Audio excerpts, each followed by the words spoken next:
YONO থেকে আমরা অনেক হ্যাঁ অবশ্যই করেন আপনি আপনার কাছে করেন আমি আপনি আসেন আমার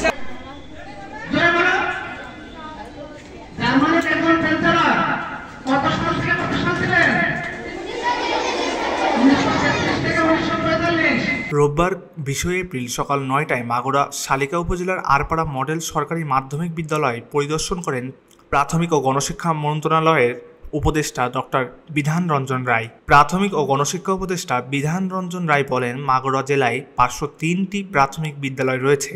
এগুলো আমাদের তালিকাভুক্ত। পর্যায়ক্রমে সকল স্কুলের উন্নয়নের কাজ হবে। এর আগে ওই বিদ্যালয়ের শিক্ষক শিক্ষার্থীরা ফুলের শুভেচ্ছায় উপদেষ্টাকে অভ্যর্থনা জানান।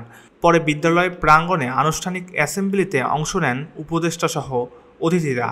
এ সময় উপস্থিত ছিলেন প্রাথমিক শিক্ষা অধিদপ্তরের অতিরিক্ত মহাপরিচালক মোহাম্মদ আতিকুর রহমান, প্রাথমিক শিক্ষা অধিদপ্তরের খুলনা বিভাগীয় উপপরিচালক ডক্টর শফিকুর রহমান, জেলা প্রশাসক ওয়াহিদুল ইসলাম সহ প্রমুখ।